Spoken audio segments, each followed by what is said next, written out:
Oh, let me tell you something. Busting makes me feel good.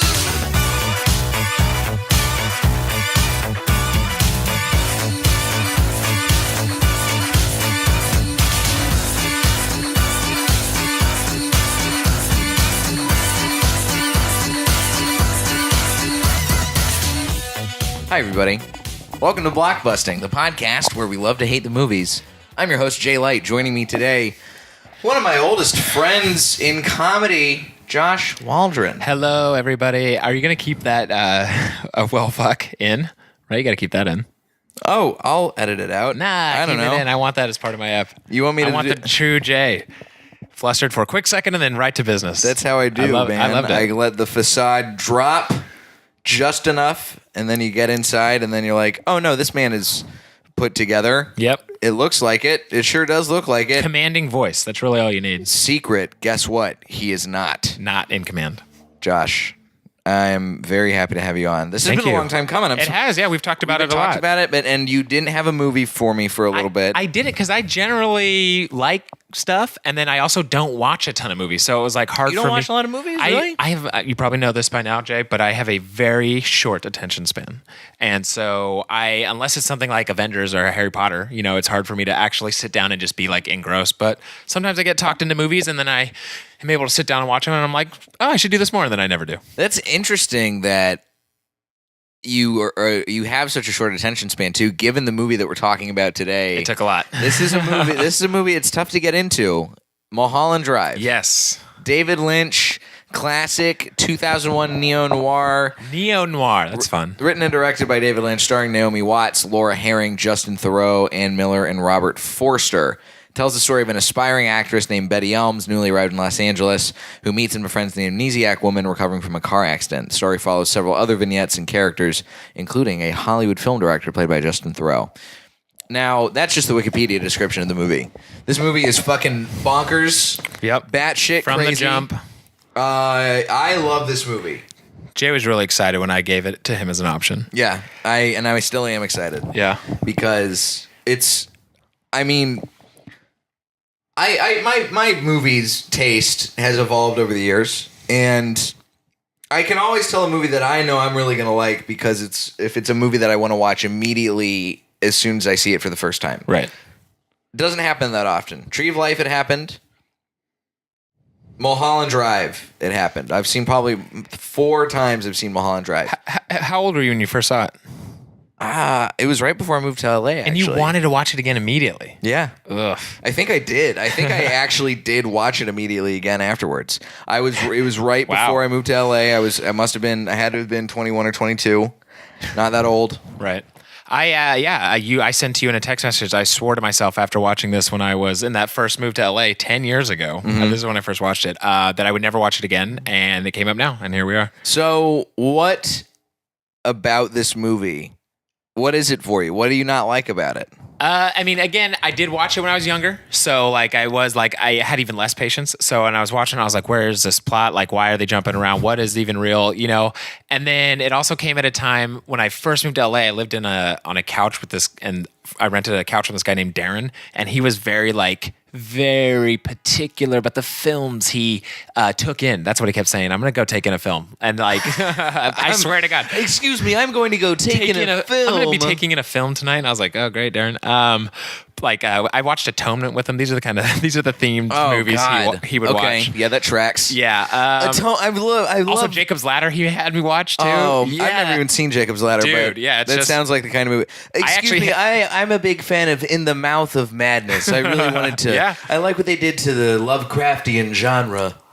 Okay, so Darren helps you. So I'm watching He makes this, you take it in with him. and I'm no, yes, he did. No, but he is actually. I watched it by myself. I'm just sitting there, 21-year-old kid in LA, trying to figure out this movie about someone coming to LA and their trials and tribulations. And I'm just like, one eye is like, of course, Darren would like this boring movie because Darren's hella weird and boring. But then when I watch movies, I really think that music, cartoons, video games, when we watch these things or participate in these things, it's because we're wondering, oh, what would I be in that situation? Would it be the way this played out? And then we're allowed to think of nothing in that movie made me be like, oh, I wonder, could I be that character, or could I have ended up that character? I didn't feel connected to any part of it really. Interesting. Okay.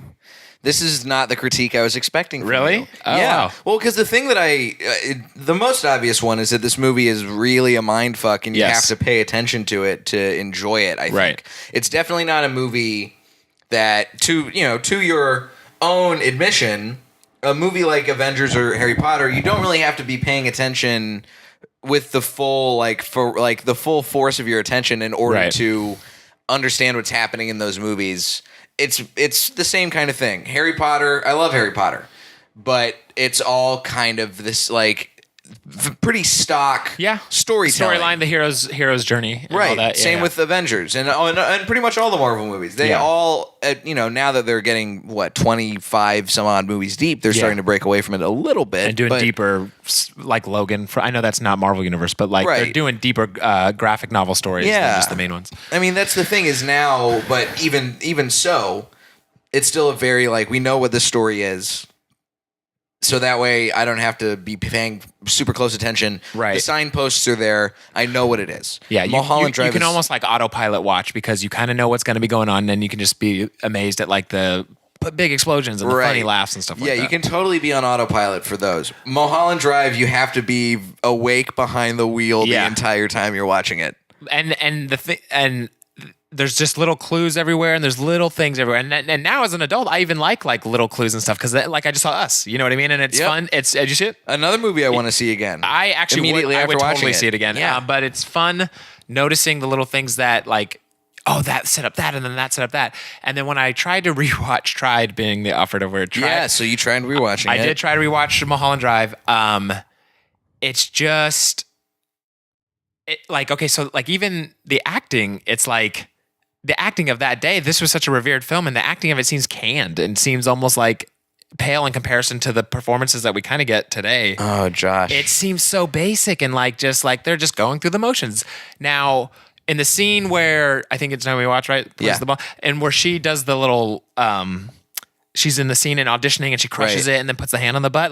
That is probably the only fun scene for me. It's because I feel like she really changes the pace and changes the tone. And then when she picks up later in reality, again, I get a little more connected then, but for the most part, I'm still just like this. Right. So, okay. So let's for the benefit of the listener, especially if you haven't seen Mulholland Drive, and just for you, by the way, have you seen any other David Lynch movies besides Mulholland Drive?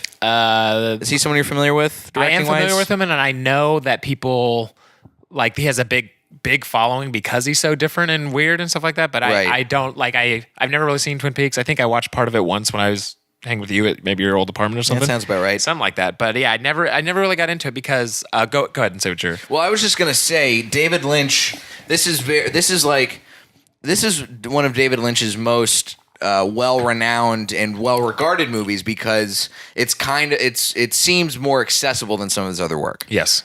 That's what made Twin Peaks so successful was it's network TV, but it's David Lynch doing network TV. Right. I was familiar with stuff like Blue Velvet and Eraserhead. Right. But because I had seen and I agree with that, the most accessible being Mulholland Drive because it's kind of got the stuff that's the most easy to grasp, rather than the other ones. But even what I had kind of glazed over for Blue Velvet and Eraserhead, I was like, yeah, this just isn't for me. That's the thing. You've seen Eraserhead. No, but you're familiar with it. Yes, I am familiar with both. But you haven't seen Blue Velvet either. Okay, so Blue Velvet is also David Lynch. Yes.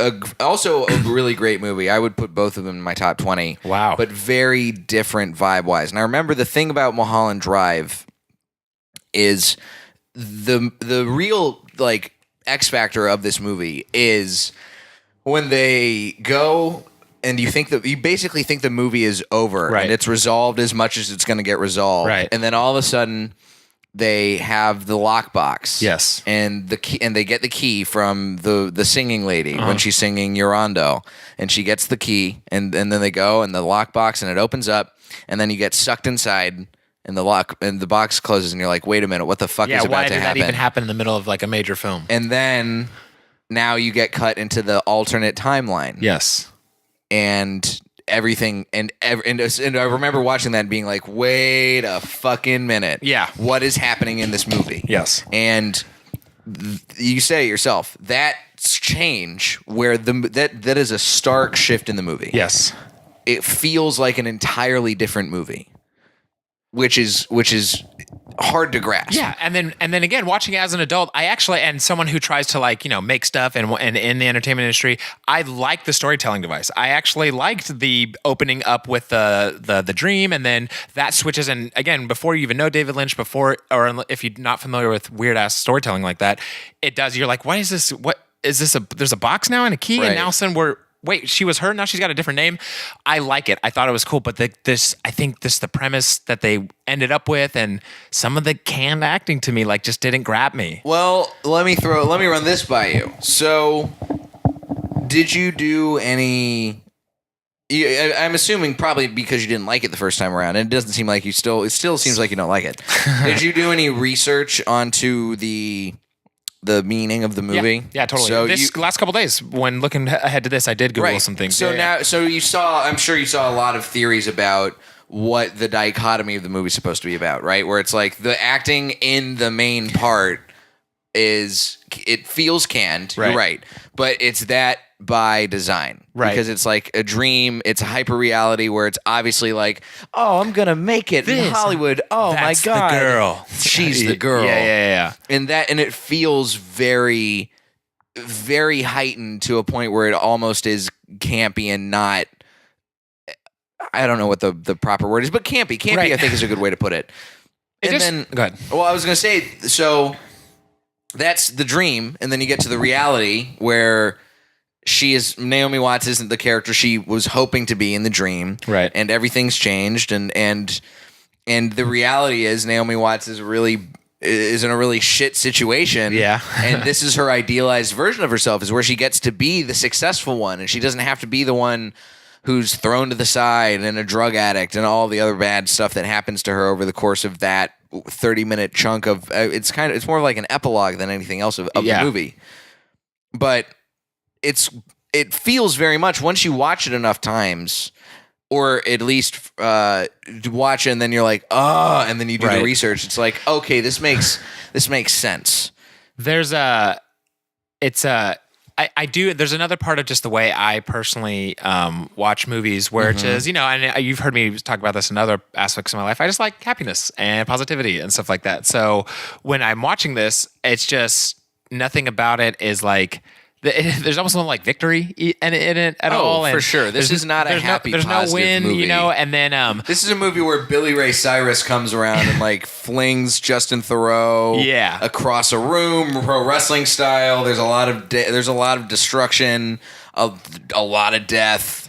So at no point can I like watch this and be like, and then whatever feeling it's going to leave me with, you know what I mean? Now I'm like thinking about like, oh, this and that. And then the jump from how on top of it Naomi Watts is into just how bottom she is and where she ends up like that's a pretty big emotional drop for anybody to watch, and just someone who takes in films like the way I do. It's just like, oh, that was a bummer. Now I got to be like bummed out. Like I'd rather just like watch, someone where someone like saves the day at the end. Do you watch a lot of movies that you find yourself being bummed out afterwards, or do you try and avoid them actively? Avoiding them actively sounds like I'm like, I am not going to do this. But if the situation came in where it's like I found myself sitting to watch something like that, like, yeah, I'll do it. But then no, I mean, again, I don't watch a ton of stuff. I watch like 3 or 4 series and then whatever like fancy movies come out. Why don't you watch stuff? It's just low ten. I just go to my phone, or I don't know. I'm watching Thrones on Sunday. How can you watch Game of Thrones if you don't have the patience to watch? Because that's movies. That's fancy. That's a storyline I like. That's everybody's. Every single character you feel cool about if you were to relate to or imagine yourself as them. Jon Snow, Arya.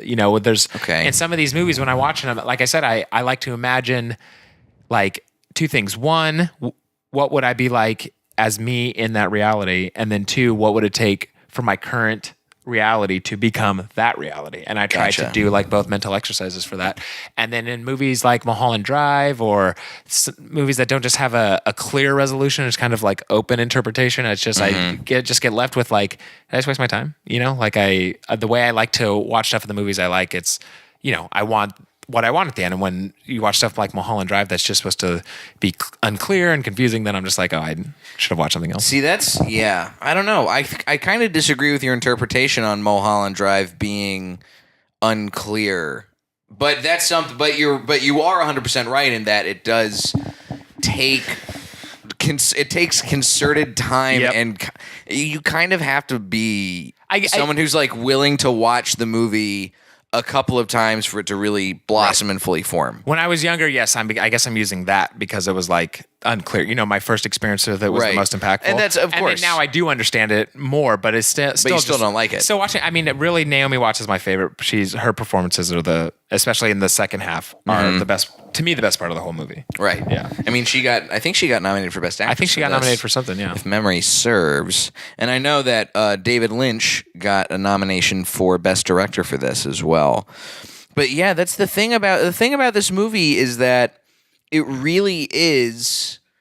It's been researched to death since it came out. It came out of result. In fact, I actually at work just now, I quizzed a bunch of people. I was just taking a quiz of people I worked with. How many people? Oh, have you seen this? Have you seen this? Have you seen this? All the kitchen dudes? No. All the kitchen dudes? No. And then one girl that I worked with, an older film chick, she was just like, oh, love it. Oh, I got 3 links for you, and I got this and that. So it was funny. It was how I knew the movie to be overall was that I had seen it and I liked it. Most people have not seen it, and then you're one in a couple, like 10, 12 people is going to be like, oh my God, I love it. Here's like my opinion. Here's this and that. And so it's certainly not a movie for everybody. That's the thing, because it's not. I think what I really appreciate about Mulholland Drive is that it straddles the line between being a movie, like a standard like movie, and being a film that is like a capital F art film. Right. It walks that tightrope really well without falling into the pretension so much. Right. And I think that part of that is because David Lynch tends to do stuff that has blue collar characters or characters that are involved in some sort of like a seedy underbelly, where that compelling characters for me come from that sort of realm where there's the darkness and the seediness. Like Blue Velvet has got Dennis Hopper playing an all-time great role where he's playing Frank, and he's just this fucking lunatic who's like he's like screaming about Pabst Blue Ribbon, and like they have this weird sex scene that's like being watched through a closet by Kyle MacLachlan, and it's so strange, but it's a really compelling performance from a dude who's basically just like a lowlife. Right. All of the parts of this movie, to me, that I think are really compelling, besides Naomi Watts' performance, are my go-to favorite scene in this movie is when Justin Theroux is in the meeting with the studio guys, and the 2 weird, I guess, Italian or European guys come in, and they just start screaming and about like, no, this is not the girl, this is the girl. Yeah. And then they just start.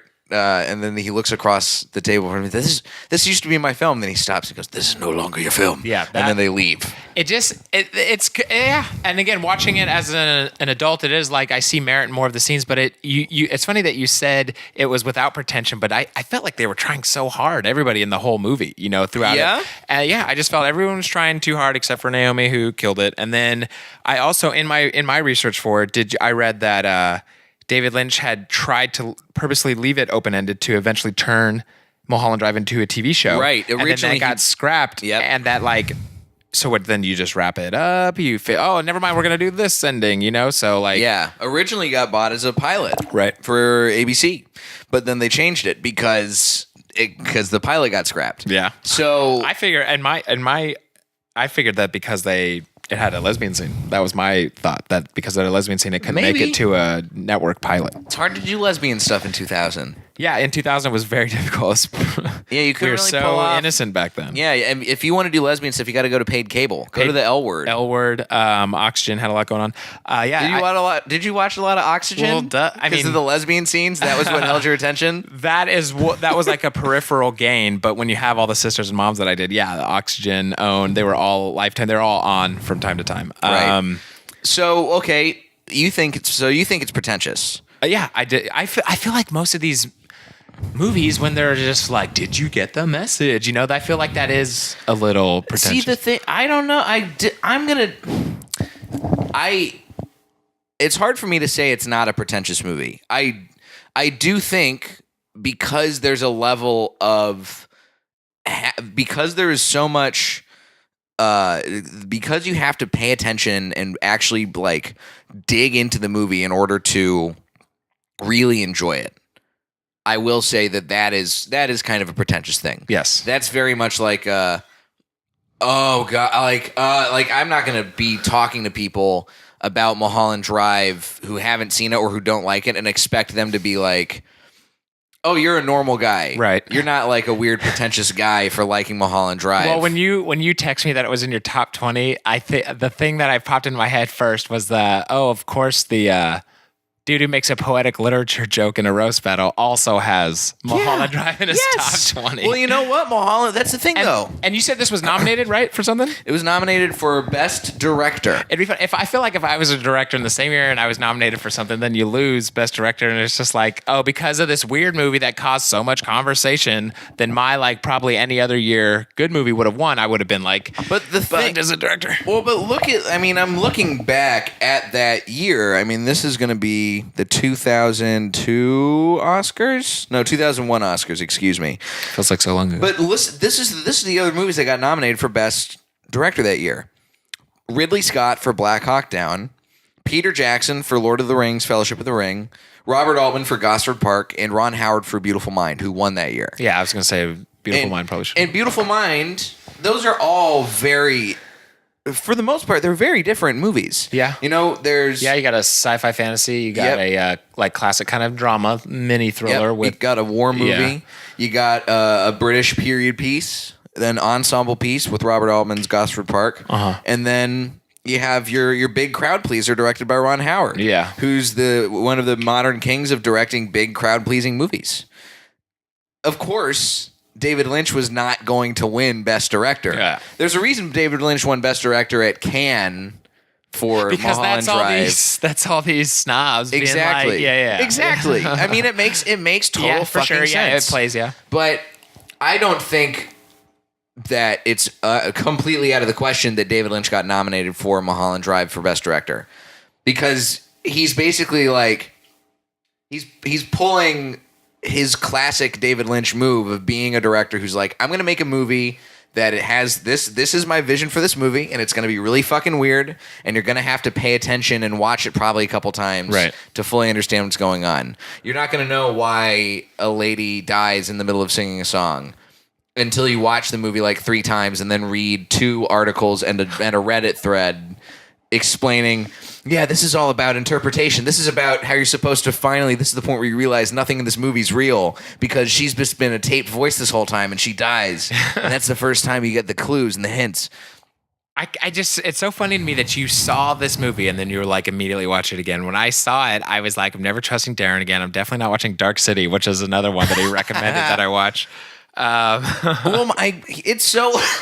I mean, I think about my taste in movies. What would you say your all-time favorite movie is? Some like Harry Potter? No, it's actually not one of those. I mean, it's tough for me to nail down one, but I mean, Tommy Boy and Dogma were 2 of like my all times, and oddly enough, American History X, the movie is an all-time favorite movie for me. Just because, you know, this is weird to say, but like, you know, I grew up. I hate black people. My dad was like, not like outwardly hateful, but he had little tendencies about him that were like little racist tendencies. And so seeing that movie fucked me up a little bit because I was like, shit, which side is my dad on? You know, like that. Yeah. So that kind of like calmed my own things in my head about the way I view racial relationships. And this is like 10, 12 years old that I'm like going through all this in my head. But yeah, so that's why that movie was so these movies, those are the 3 movies that I'd say probably have some of the biggest impact on me. And I wouldn't guess Tommy Boy I see. Yeah, Tommy Boy is. And I have never seen Dogma or American History X. Oh, really? Yeah. Dude, they're so... Well, Dogma is Kevin Smith. And then it's just that I like, you know, with the Harry Potter stuff, I like a fantastic storyline. You know, I like a destined storyline, you know. Yep. And that one hits that. And it's like, I also I don't talk about this a ton just because it happened when I was younger, but I got molested. No, I got molested by a black guy. That's why I hate black people. Similarly, in a similar vein, I actually had a huge Catholic church upbringing.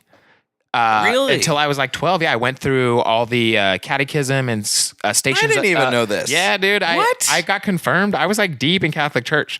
Damn. They got bummed at me one time though because I questioned why one of the first stories in the Bible, the Adam and Eve, and I was like, how come the woman pretty much gets blamed for everything, and the dude's just like, man, I shouldn't have trusted her.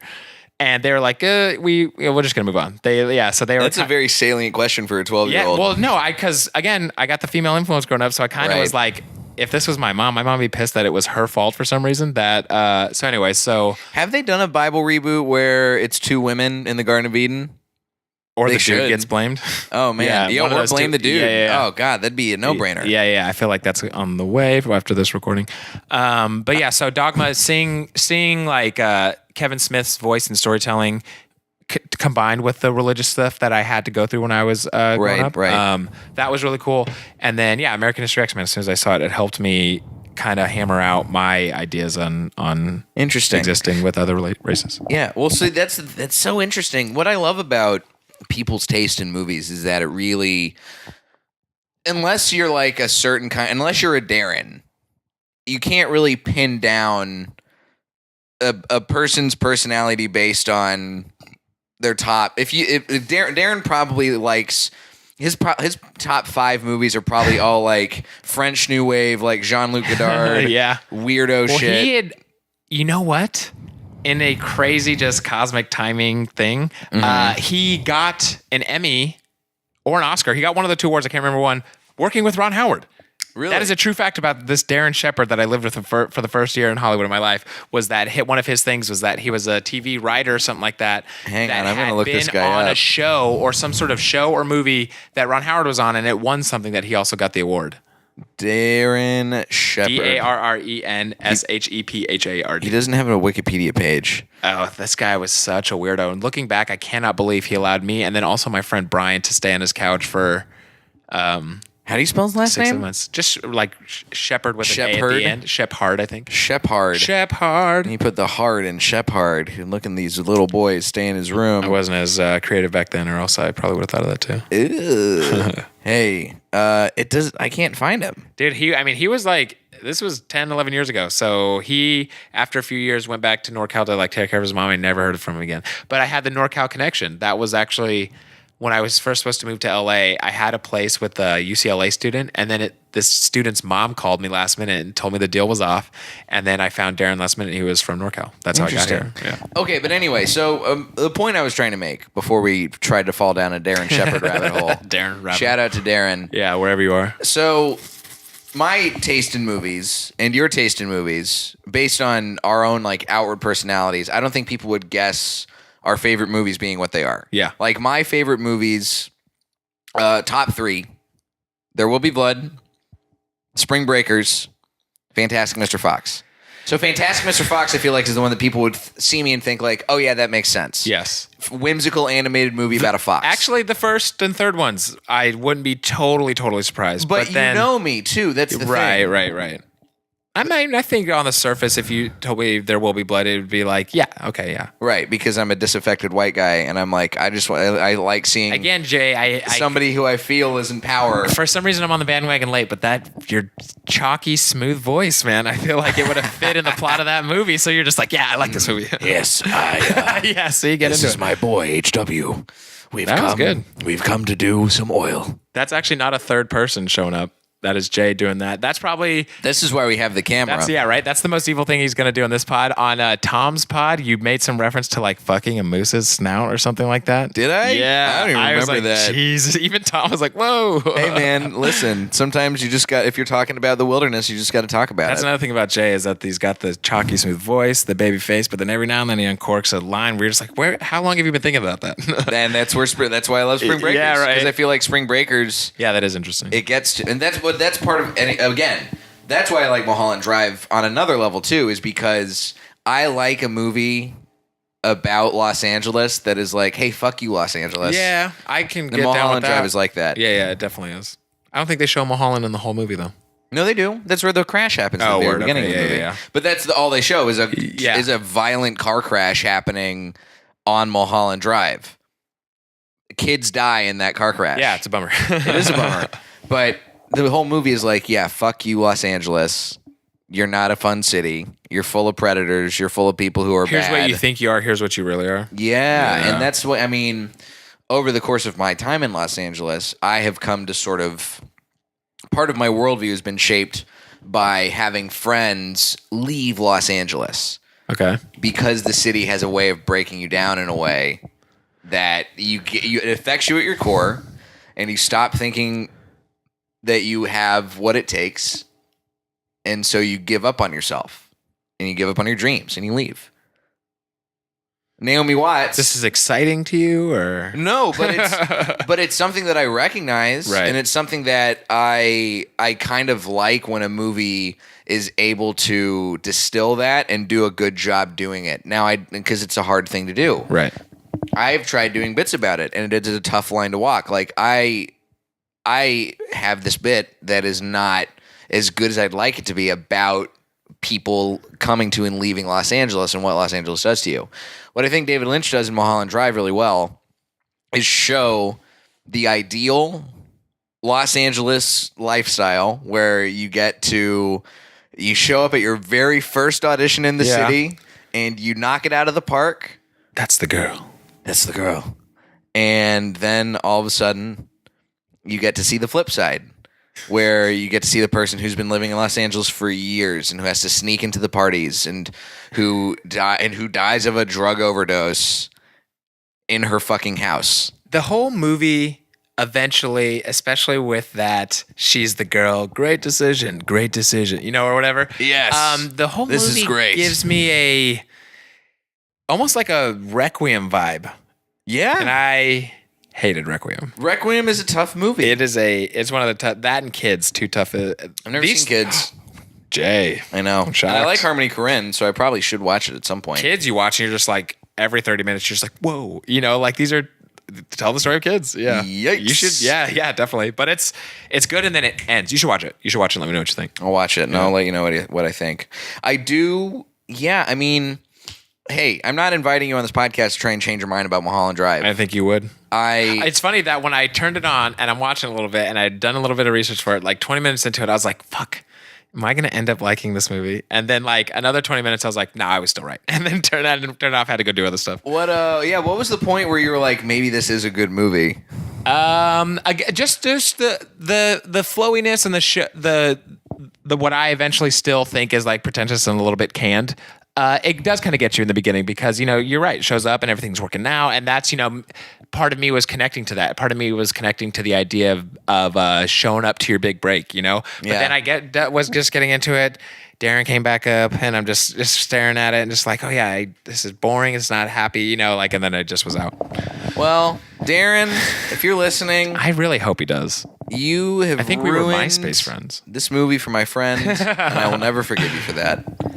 But I'm glad you came on to talk about it. Yeah, I had a good time. I still think you're wrong, but I see where you're That's coming fine. from at least. Yeah, no, great. And again, while I was watching it, I was nervous that I was going to end up liking it, but then, and then you bring up some good points about it, and then again, researching a little bit, understanding a little bit more, there was a part of me reading it and going, oh, and like, okay, that's what that was, but still just not for me. Yeah.